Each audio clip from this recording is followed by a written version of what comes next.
Why did the CIA spend millions studying psychics? This wasn't science fiction, and it wasn't curiosity for curiosity's sake. These were classified programs with real budgets and real oversight.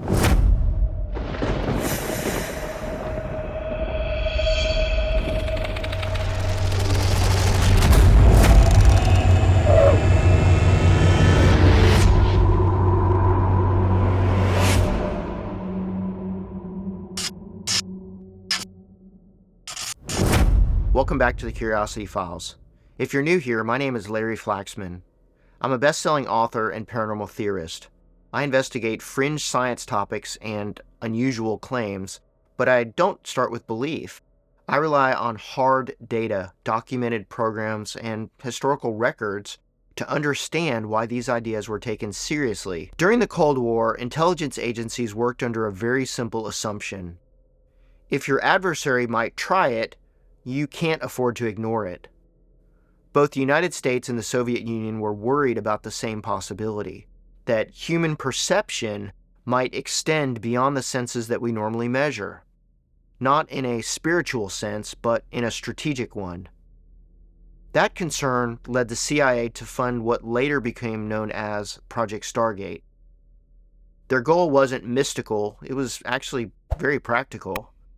They wanted to test whether the human mind could gather usable information without direct sight, sound, or physical contact. The focus of that research was something called remote viewing. Participants were kept isolated from all known sources of information. No maps, no photographs, no outside contact. In many cases, they were given nothing but geographic coordinates or abstract reference points. They were then asked to describe locations, structures, or activities associated with those targets. Most sessions produced noise. That part's important. Vague impressions, incorrect descriptions, results that didn't line up with anything verifiable. And if that were the whole story, the program would have ended quickly. But it didn't, because not all sessions failed.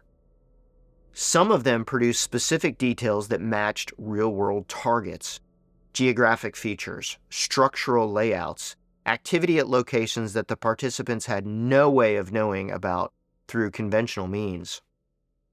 In a few cases, those descriptions were later confirmed through standard intelligence channels. When the data was analyzed, certain trials showed results that exceeded what would be expected by chance alone.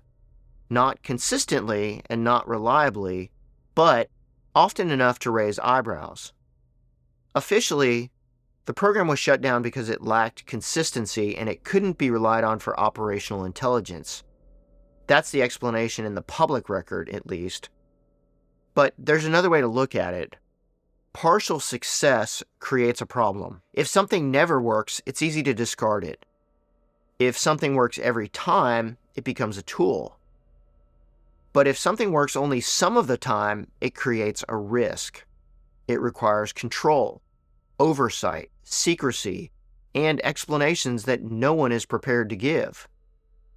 Intelligence agencies don't study ideas because they're interesting.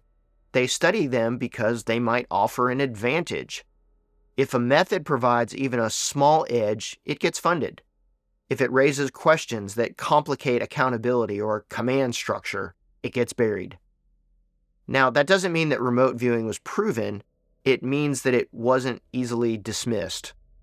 And that uncomfortable middle ground is where a lot of classified research ends up living. If this breakdown helped you understand why programs like this existed, hit the like button. It tells me that this topic is worth revisiting. I'm Larry Flaxman, and you're watching the Curiosity Files. Thanks, and I'll see you on the next one.